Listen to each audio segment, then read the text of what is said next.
My name is John, and I'm 45 years old.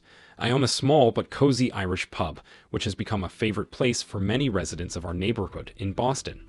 From the very morning until late at night, when the doors of the pub open, there is an atmosphere of friendship and fun. I have always believed that good food and beer bring people together, and my pub has become the space where the ups and downs of my customers' lives take place. However, the most important thing for me was what I have. This is my family, namely my wife Anna. We met more than 20 years ago at the gym, when I was just starting to regain my physical shape after a difficult period in my life. I remember how she stood out from all the others: blonde curls, bright blue eyes, and a friendly smile. Anna was not only a beauty, but also a person with incredible energy. She immediately attracted me, and soon our interaction became something more. From the moment we started dating, we were inseparable. Anna supported me in all my endeavors, giving me strength when I needed it. I remember how she came to my pub on its opening day, holding a beautiful bouquet of flowers in her hands and smiling as if these flowers were a symbol of our love. She was there when I was struggling through the first months of my business, when it seemed like everything was going awry. Anna believed in me even when I didn't have the courage myself. We had two wonderful twin sons, Michael and Alex. They gave us a lot of happiness and completely changed our lives. Teenagers flying forward, they are full of energy and ideas, and sometimes I catch myself thinking how fast they are growing up. Every day spent with them brings new moments of joy, which, like petals, form a beautiful wreath of memories. I was proud to raise them together with Anna, putting our values and beliefs into their lives. Anna works in the office of a large corporation and holds a prestigious position. She was always purposeful and hardworking, which could not but arouse respect. She came home from work tired every day, but she still found the strength for our boys. Our lives were planned out like a perfect symphony, sharing responsibilities, classes with children, romantic evenings, and noisy family dinners in the pub, where live music was turned on and everyone gathered together. As it always seemed to me, Anna was happy in our marriage. We did our best to keep the spark alive. But lately, a shadow of fatigue has begun to seep into my wife's eyes. That's what alerted me. Every day it bothered me more and more that she had changed. There was some kind of internal discomfort in her that I couldn't try to explain. Happiness, which seemed cloudless, began to weigh on me like a shadow creeping into the bright sun of our lives. I have always tried to be a stable bulwark for our family, but anxiety was growing inside me. Perhaps I didn't notice the mundane little things, distracted by running a pub and raising children. But every day doubt grew in my heart. Thinking about these things, I couldn't get rid of the feeling that something was wrong.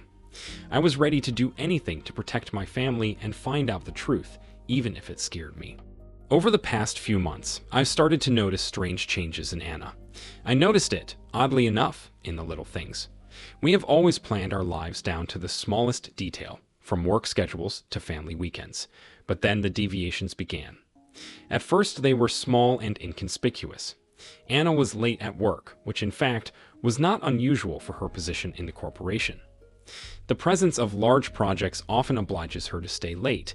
It seems that this is a requirement of her position.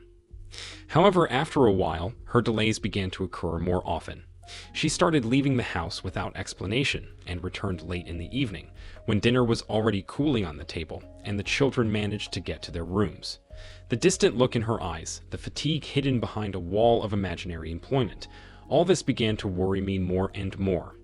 I tried to talk to her, but every time I brought up the subject, Anna categorically refused to talk, joked, or just walked away from the conversation. I remember one evening, when we were sitting on the couch, the children were already asleep. I decided to ask her a couple of questions again. This time I insisted that she answer. I told her honestly that it was causing me concern, but her response was brief and cold. "It's okay, John. Simply, a lot of work." These words, spoken with icy calm, only added fuel to the fire of my suspicions. From time to time, her ability to hide her true feelings became so skillful that I began to doubt my own perception. Am I exaggerating? Maybe I'm just worried about a lot of things, and I'm looking for a problem where there isn't one. But my doubts were not dispelled. One day, I decided to check her words. I waited for her return in the evening, sitting by the window, lost in thought. The clock was ticking, and the hands were already late at night when Anna finally returned. I immediately noticed that she looked tired, but at the same time there was a kind of embarrassed calmness on her face. I tried to ask where she had been, but her answer was simple and dry: work. The next day, I decided to discuss it with our children. Michael and Alex already understood too much for their 13 years. I didn't want to involve them in our adult problems, but I felt that I needed their support. Without admitting it directly, they shared with me that they had also noticed changes in their mother's behavior. "Dad, she often comes in late and doesn't talk to us," Michael said, looking at me with serious eyes. "Yes, and she always says she's too tired," Alex added, shaking his head. These words only confirmed my own fears. The three of us started discussing her changes and came to the conclusion that we need to be careful and try to understand what is happening. One evening, when Anna was late again, I decided to call her work to find out if she was really there. To my surprise, my colleagues could not confirm her exact location. They claimed that she left work on time. Those words pierced me like an ice knife. My anxiety turned into fear. Anna, it turns out, was hiding something. The question of what exactly settled in my soul like a painful needle. I was prepared for the worst, but even thinking about it inspired me with indescribable despair. I knew I had to figure it all out and protect our family, no matter how hard it was. I knew I couldn't figure out the situation on my own. Constant stress and everyday worries have completely deprived me of the opportunity to soberly assess what is happening. On the verge of despair, I decided to turn to my best friend Mark. Mark wasn't just a good old friend, he was a former CIA agent, a man who had seen and heard far more than most people dare to imagine. We had been friends for many years, and in difficult moments he was always there, providing invaluable support and wise advice. I called him one evening when Anna was late again. His voice on the other end of the line sounded calm and confident. After listening to me, he did not ask unnecessary questions. He only said that he would arrive in an hour. It was an agonizing wait, but eventually I heard the doorbell ring and saw Mark's familiar face. We sat down in the kitchen, and I wasted no time in telling him all my suspicions and worries. Mark listened to me with unshakable calmness. His gaze was focused and at the same time penetrating. When I finished, he put his hand on my shoulder and said, "John, trust your instincts. I'll help you." After a couple of days, Mark got down to business. His experience and intelligence allowed him to discreetly and professionally monitor Anna. He began by checking the most obvious points: the routes of her movements, contacts, time of arrival, and departure from work. For the first few days, he didn't notice anything suspicious, but soon discovered something that shattered my last hopes that it was all just a figment of my imagination. It turned out that Anna sometimes met with a man in a cafe near her work.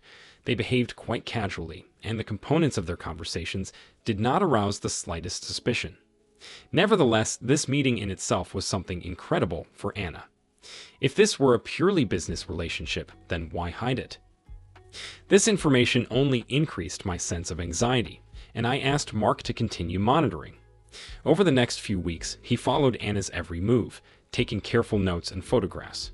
The information accumulated like pieces of a mosaic that had not yet formed into a complete picture. One evening, Mark came to my house with a folder in his hands.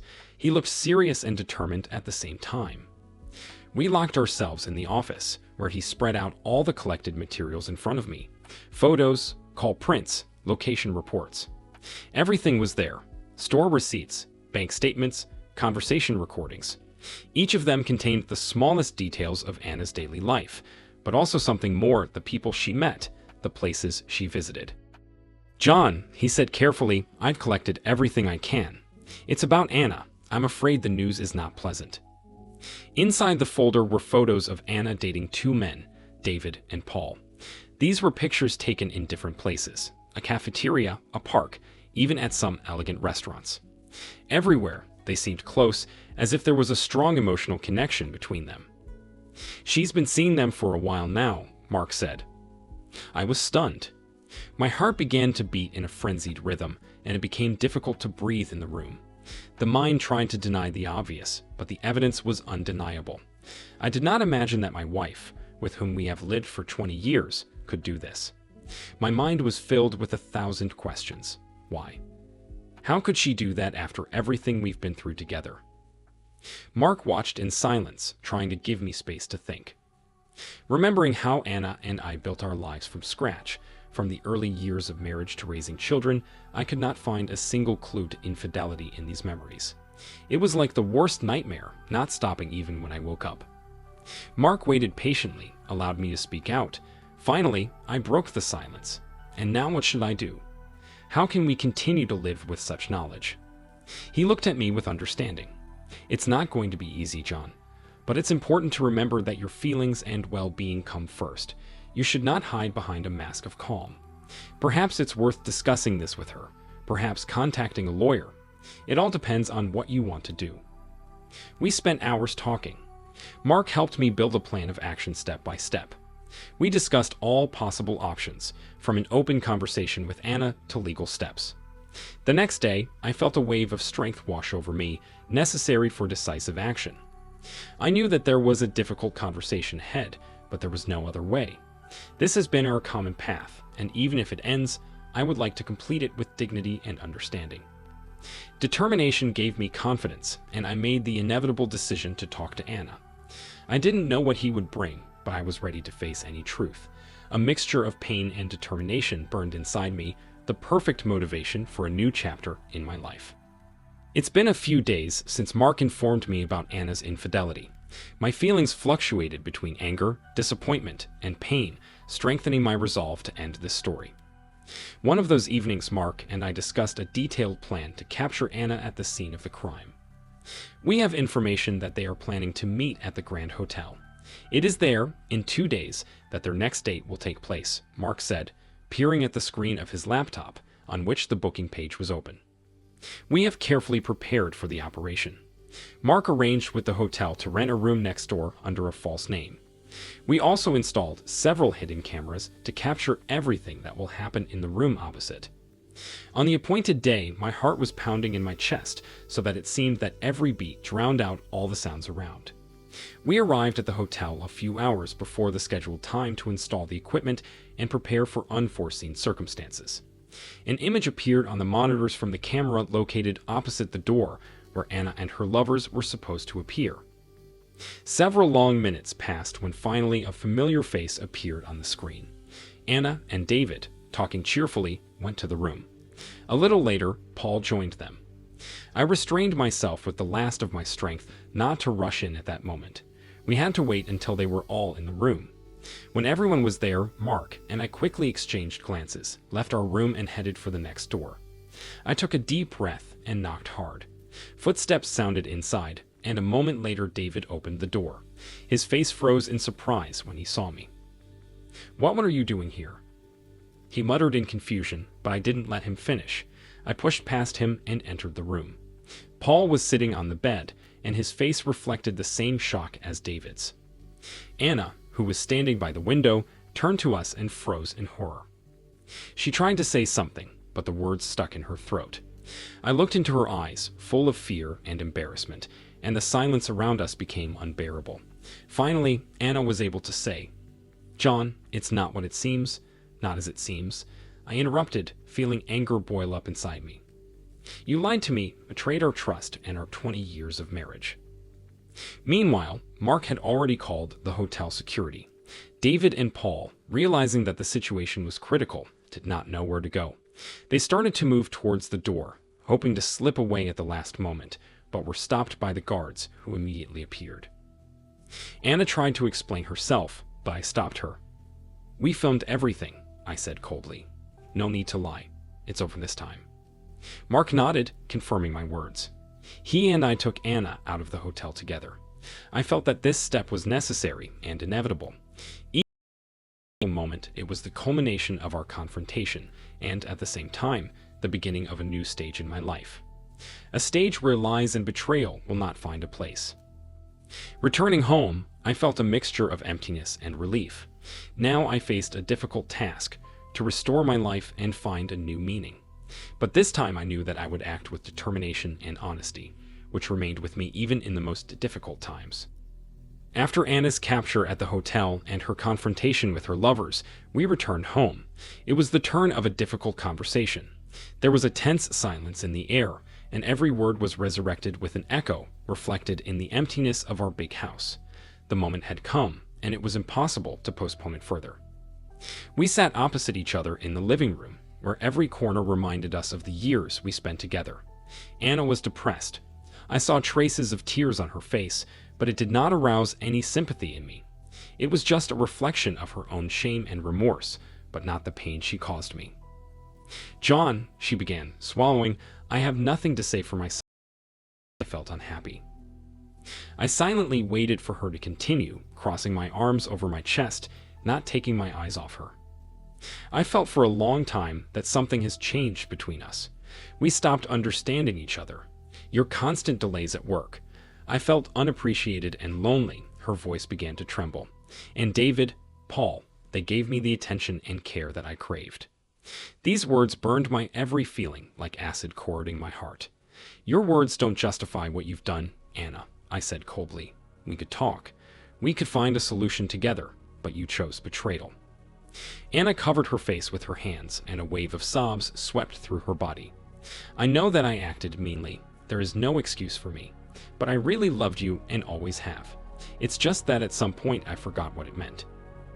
My thoughts were spinning like a whirlwind, each word fiercely in contact with the previous one, forming chaos.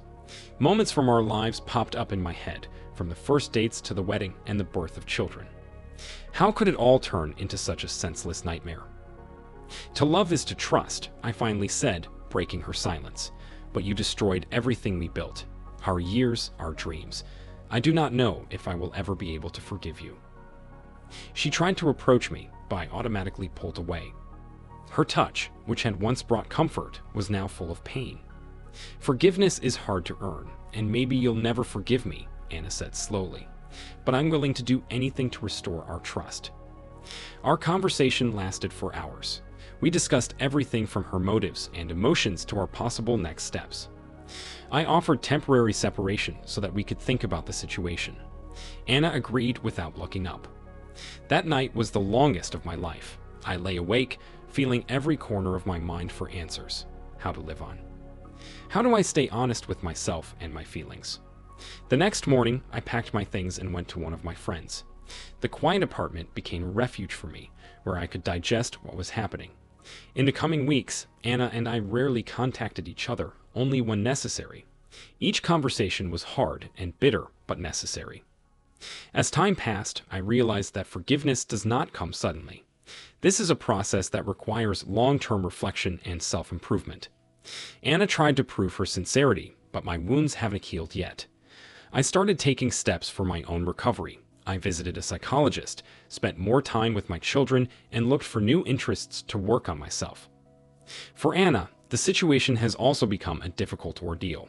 She visited a therapist, tried to sort out her feelings and the reasons for her actions. Together, we started going to a family psychologist to see if there was a future for our marriage. The world we knew was shattered, but there were still sprouts of hope under the rubble. We both realized that recovery takes time, effort, and patience. Our journey was far from over, but every step brought us closer to a new chapter, a life where lies and betrayal should not find a place. The decision not to forgive Anna for treason was not formed immediately. The period I spent thinking about it was filled with violent emotions, from anger to disappointment. Finally, I realized that it was impossible to continue living with a man who had destroyed everything we had built. Making this decision was one of the hardest steps in my life, but it became inevitable. We filed for divorce. The first court sessions were held in a tense atmosphere. Every time Anna entered the hall, my heart sank. But all my emotions faded into the background before the certainty that I had to protect our children. The main issue, of course, was custody. I couldn't let Anna, after all that had happened, raise the children. In court, we talked about everything. About her missing days, about meetings with lovers, and how it all affected the children. When the court sided with me, I felt a huge stone fall off my shoulders. The headache from the endless court sessions and the heaviness in my heart due to the ruined family were replaced by something like relief. Anna lost custody of her children, and this was the last blow for her in a series of those that she had already experienced. The scandal that broke out after our divorce has reached incredible proportions. Anna was fired from her job, and her reputation was destroyed. She worked for a large company where everyone knew her story. She had lost friends and support, and despite everything that was going on, I didn't have a shred of sympathy. It was her punishment. Then she had to move to another city and start all over again. It was a solo journey into the unknown. She was looking for a new job, trying to recover, but her every move was full of fear and uncertainty. I imagined how difficult it would be for her to build her existence from scratch again, but her suffering did not overshadow the pain and humiliation she caused me and our children. It was her choice, and the consequences were increasingly clear. Soon Mark and I prepared a separate revenge surprise for her lovers. We found out that both of these people were married family men. So we have collected all possible dirt, photos, messages, details of their meetings. We carefully sent all this to their wives and also sent it to their workplaces. After a while, the lives of these losers descended into hell. These two stupid males were now also on the verge of divorce, and their careers began to turn to ashes. Every time I heard about new details of their downfall, I felt a kind of grim satisfaction. It wasn't a pure feeling, but it brought me a little comfort. They took my comfortable life away from me and paid the price for it. All this time, my children have adapted to a new life. I tried to be a support for them, to spend as much time with them as possible. It was important for me to give them stability, a world in which there would be no place for past mistakes. However, even in moments of joy, when I saw their smiles and laughter, a shadow of bitterness remained inside. Life began to improve. My children have found joy in new hobbies and friends, and I have seen them begin to forget about the difficult moments of the past. I just had to continue to protect them and provide everything necessary for a happy childhood. Sometimes, in the deep nights, sadness rolled over. I was thinking what our life might look like if none of this had happened. Perhaps we could try to deal with the problems, find a common language. But every time I thought about it, I realized that everything we had done was inevitable. Guilt and forgiveness were issues of the past, and now only one path is important for us, the path to a brighter future. Every time Anna asked to see the children, I refused. I knew that they needed stability, and her mistakes should not concern their future lives. Realizing this, I found additional strength to move forward, leaving behind the results of other people's mistakes and betrayals. Life will never be the same as it was before. The past has left an indelible mark on my heart and on the fate of my sons. But time heals, and deep down, I knew that we were going to find our own way to happiness. Saying goodbye to the past turned out to be not an easy, but a necessary step in order to start a new stage of life. My main goal was to take care of my sons and provide them with a better life. Every day I got up thinking about them, their future. Their joy has become my top priority. The first thing I did was move us to a new house.